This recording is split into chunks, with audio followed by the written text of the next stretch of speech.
Andrew Carnegie built 7 major residences across 2 continents. Henry Clay Frick owned 5 palatial homes. Charles Schwab constructed a 75-room chateau that covered an entire New York City block. Meanwhile, John D. Rockefeller, the richest American who ever lived, maintained just 3 principal homes throughout his 97 years. The steel barons weren't richer than Rockefeller. They never came close. At his peak in 1913, Rockefeller controlled roughly 1.5% of the entire American economy. Carnegie's fortune at its height represented perhaps 0.6%. Yet the steel men built monuments to themselves with a compulsion that bordered on architectural mania, while the oil king lived with monastic restraint. The answer to this paradox reveals everything about how different types of wealth shape the men who possess it, and why the loudest fortunes rarely last the longest. Andrew Carnegie arrived in America in 1848 at age 12, unable to read or write English. His father, a handloom weaver from Scotland, had been rendered obsolete by industrial machinery. The family crossed the Atlantic in steerage with borrowed money. Young Andrew's first job paid $1.20 per week in a Pittsburgh cotton mill, changing spools 12 hours a day. He taught himself to read by lamplight, using discarded newspapers. At 14, he became a telegraph messenger boy. At 17, a telegraph operator. At 24, superintendent of the Pennsylvania Railroad's Western Division with a salary of $1,500 annually.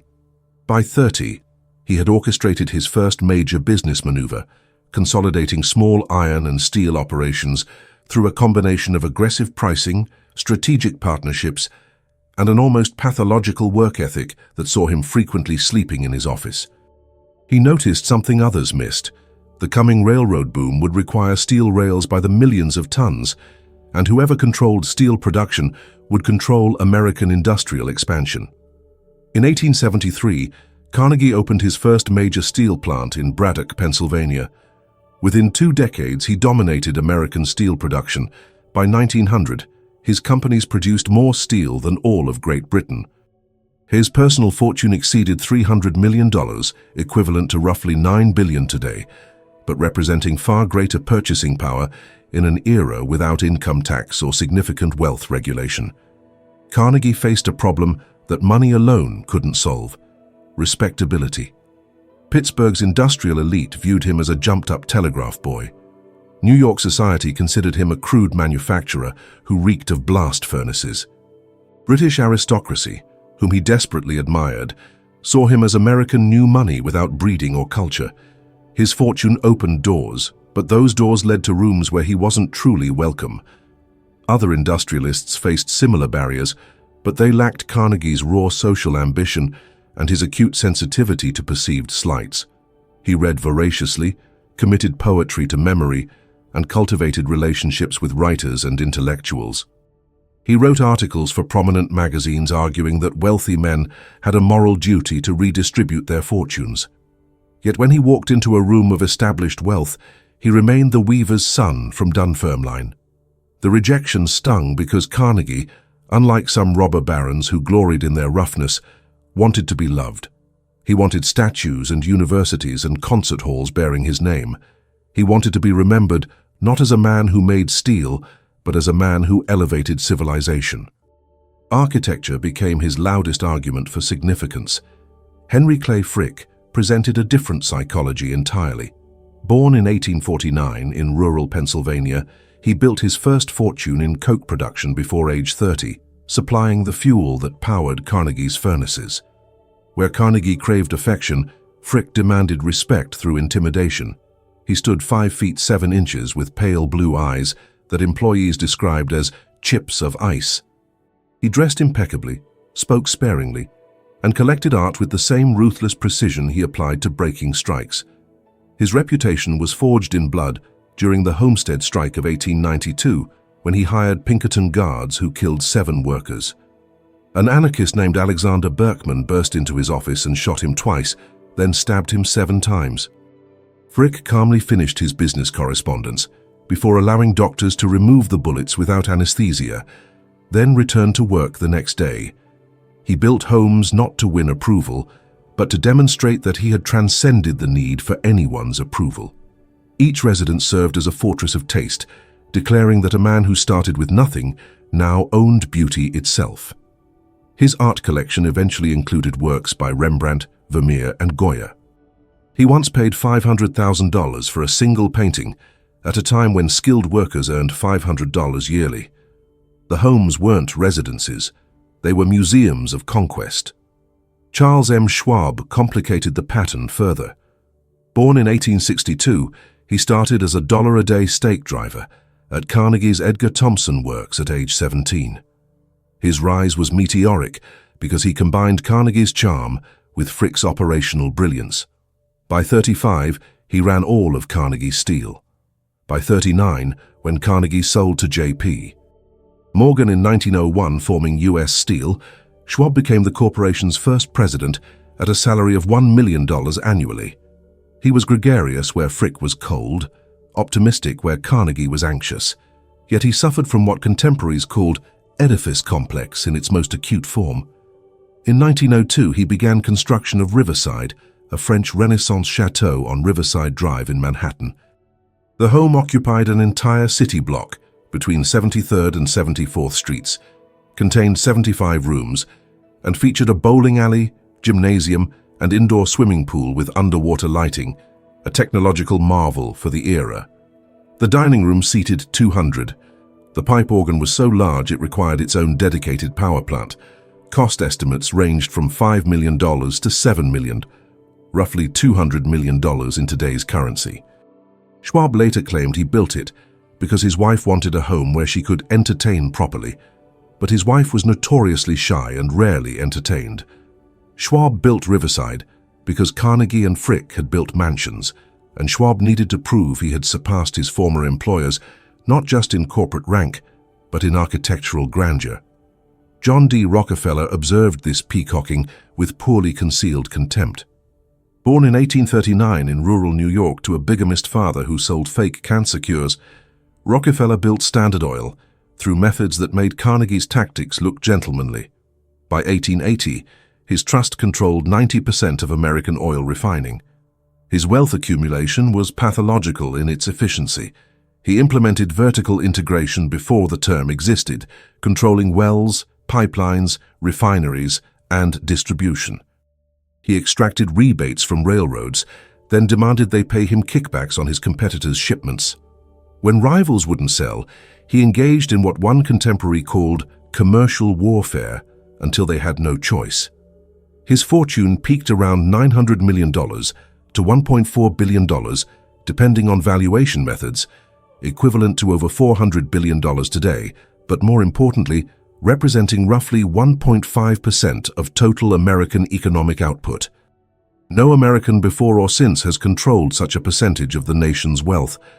Yet Rockefeller maintained just 3 primary residences: a modest brownstone at 4 West 54th Street in Manhattan, purchased in 1884 for $600,000 Forest Hill, a Cleveland estate that was comfortable but architecturally unremarkable, and Kykwit, his Hudson Valley home, which didn't begin construction until 1906, when Rockefeller was 67. Even Kykwit, the grandest of his homes, contained just 40 rooms, minuscule by Gilded Age standards. Rockefeller's restraint wasn't modesty, it was calculation. He was a devout Baptist who tithed from his first paycheck and genuinely believed ostentation was sinful, but more importantly, Rockefeller understood something the steel barons didn't. Visible wealth attracted attention, and attention invited regulation. The steel magnates built obsessively because steel itself was visible. Blast furnaces lit the night sky orange. Mills employed thousands of workers in concentrated locations. When workers struck, the newspapers covered it. When workers died in industrial accidents, which happened with grim regularity, the public noticed. The steel barons couldn't hide their operations or their profits. Carnegie's Homestead Works covered 350 acres along the Monongahela River. The smoke was visible for miles. The environmental devastation was undeniable. In response, the steel men built beauty to counterbalance the ugliness of their production. They constructed libraries, museums, and concert halls. They collected European art and imported entire castle interiors. Each mansion declared that the man who owned it wasn't a mere industrialist, but a patron of civilization. The strategy was psychologically necessary because the steel barons, unlike Rockefeller, couldn't separate their identities from their industries. Carnegie wrote entire books justifying industrial capitalism. Frick's art collection was specifically assembled to demonstrate that money earned through industrial warfare could purchase refinement. Schwab built Riverside while actively expanding U.S. Steel's operations, as if the chateau somehow legitimized the mills. Rockefeller faced different pressures. Standard Oil operated through a complex web of subsidiary companies that most Americans couldn't comprehend. The refining happened behind walls. The profits accumulated silently in banks. Rockefeller himself was famously reclusive, giving few interviews and avoiding public appearances. He understood that invisibility was valuable. When Ida Tarbell published her devastating exposé of Standard Oil in 1904, serialized across 19 installments in McClure's magazine, she had to reconstruct the company's operations through documents and interviews because Rockefeller himself remained unreachable. The invisibility strategy worked until it didn't. In 1911, the Supreme Court ordered Standard Oil dissolved under the Sherman Antitrust Act.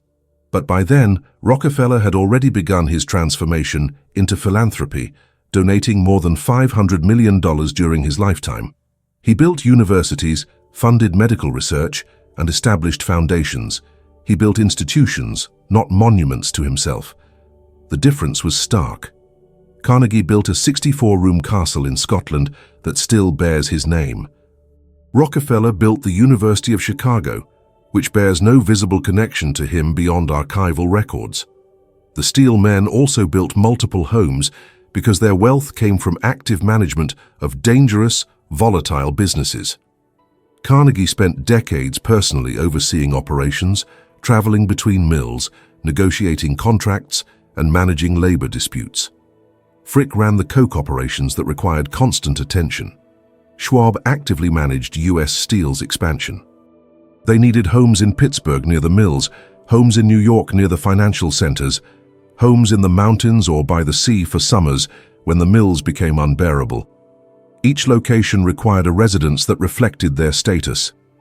Carnegie eventually owned Skibo Castle in Scotland, a mansion at 2 East 91st Street in Manhattan and another estate in Massachusetts. Frick owned Clayton in Pittsburgh, a Fifth Avenue mansion in New York, Eagle Rock in Massachusetts, and additional properties in the Adirondacks and Pennsylvania. The homes weren't luxuries. They were tools for demonstrating that, despite working in industries that destroyed landscapes and killed workers, the men themselves had transcended such brutality. Rockefeller, by contrast, had systematized Standard Oil to the point where it ran without his daily involvement. He could afford to stay in one location because his wealth was passive.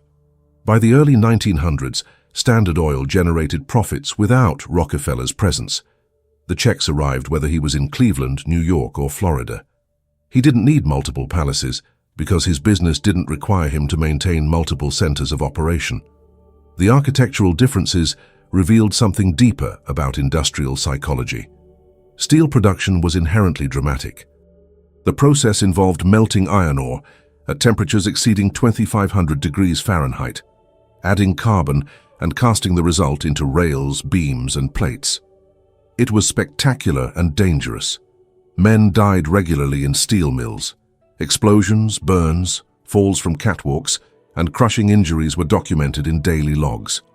The Carnegie Steel Company alone reported hundreds of serious injuries annually. The steel barons witnessed this carnage firsthand. Carnegie himself toured mills regularly and saw the aftermath of industrial accidents. Frick earned his reputation managing the dangerous coke production that preceded steel manufacturing. The psychological need to build beauty came partially from exposure to industrial horror. The mansions were aesthetic compensations, attempts to prove that money earned through fire and blood could still produce something refined and permanent.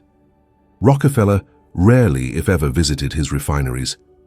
Oil refining was industrial, but less visually dramatic than steel production.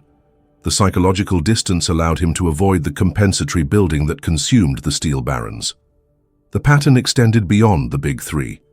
Thomas Carnegie, Andrew's younger brother and partner, built Dungeness on Cumberland Island, Georgia, a mansion with 59 rooms that served as the family's winter retreat.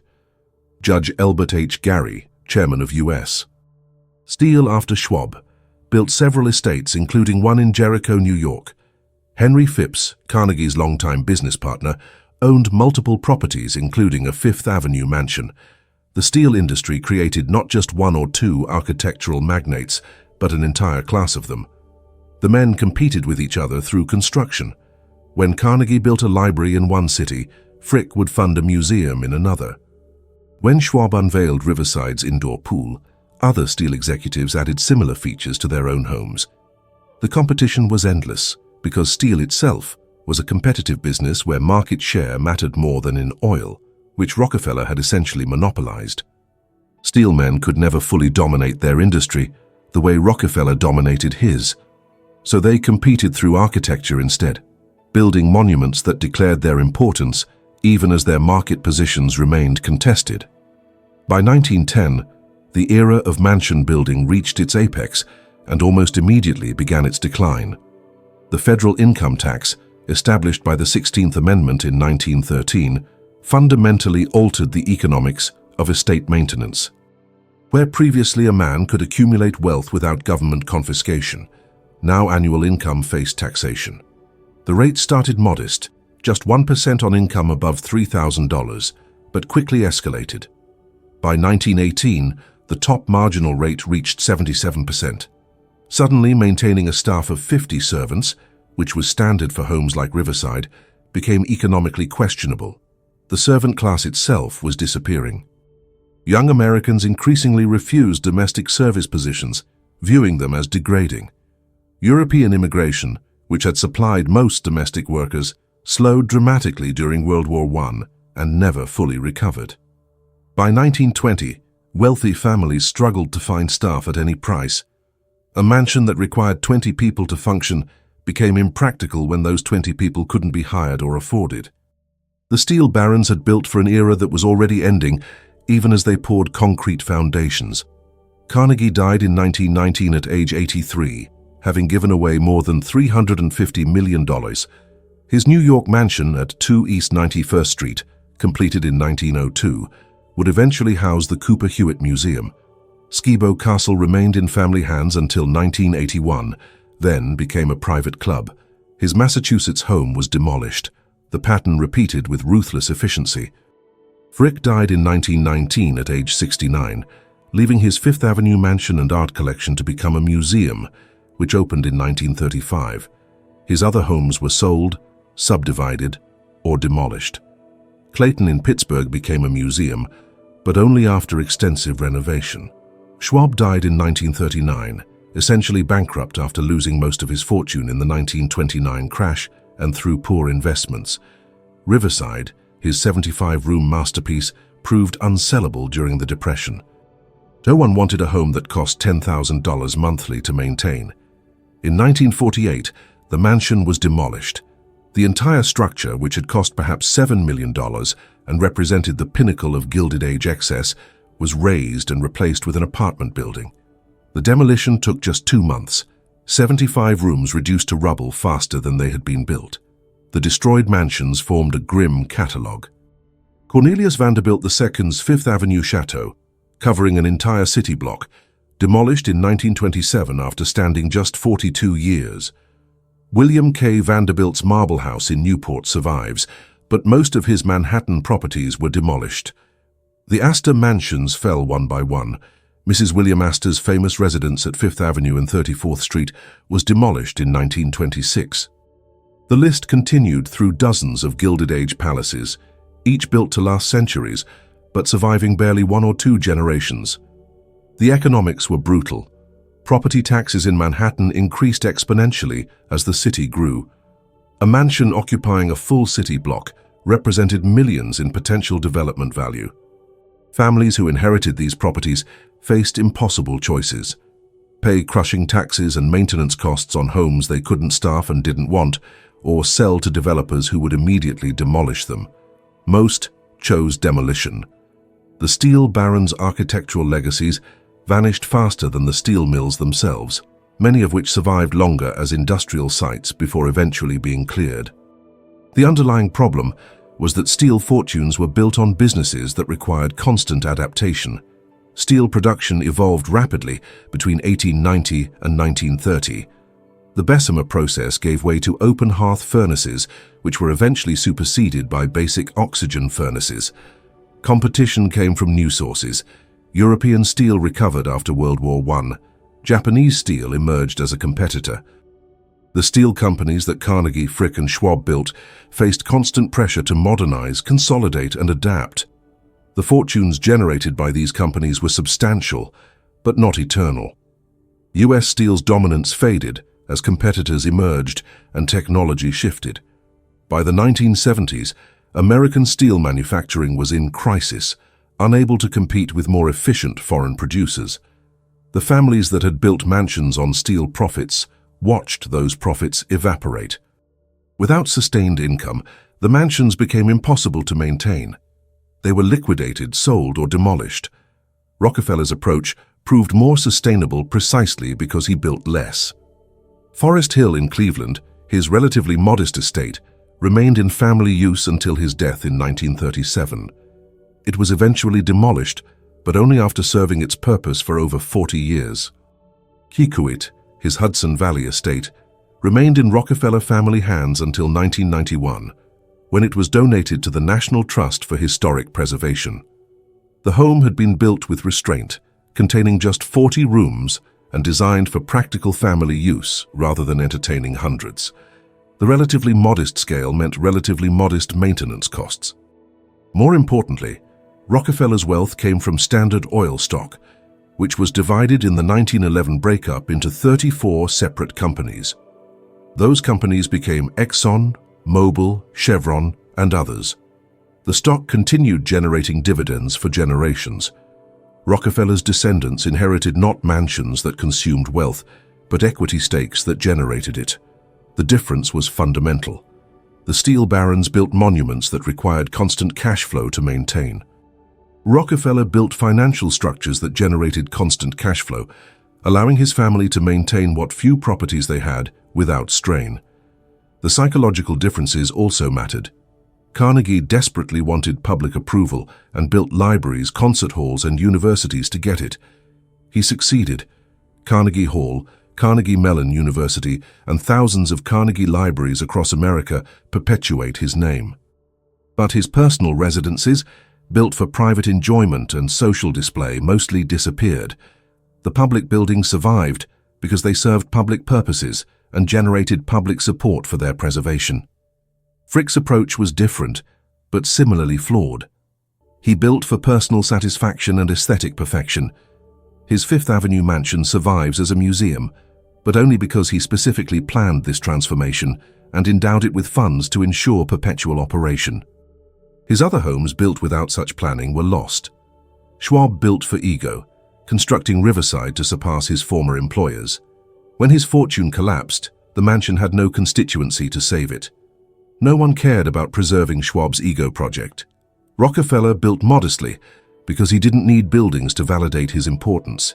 He knew he was the richest man in America. Public recognition was irrelevant. When his homes eventually passed to preservation organizations, they survived because they were architecturally interesting and historically significant, not because they were overwhelming in scale. The steel barons' building mania also reflected the speed at which they acquired wealth. Carnegie went from telegraph operator to multi-millionaire in roughly 30 years. Schwab went from day laborer to millionaire in 20 years. The velocity of accumulation created psychological instability. Men who started with nothing suddenly controlled resources beyond comprehension.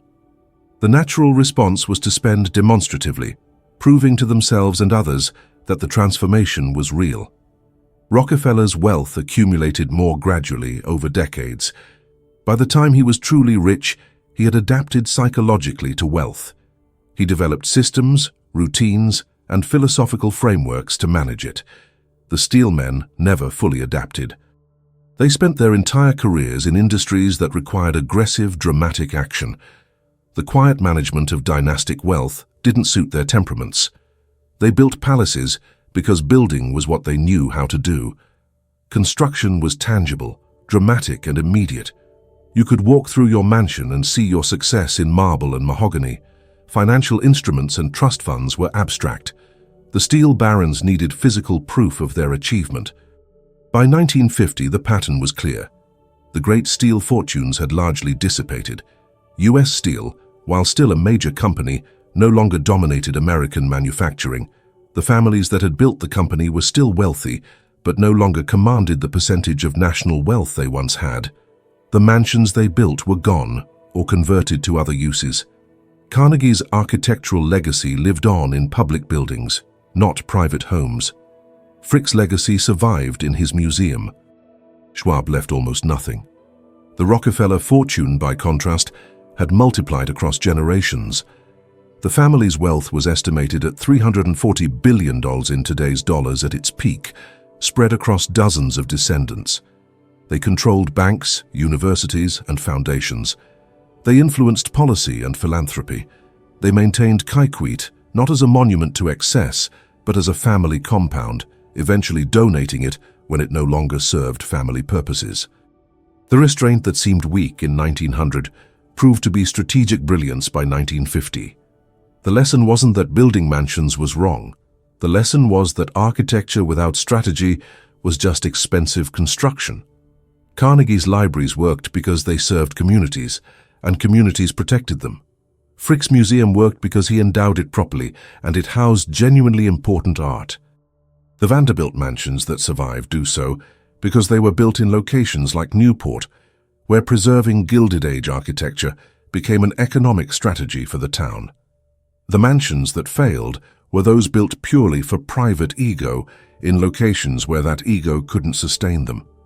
Riverside stood on Manhattan real estate worth far more than the building itself.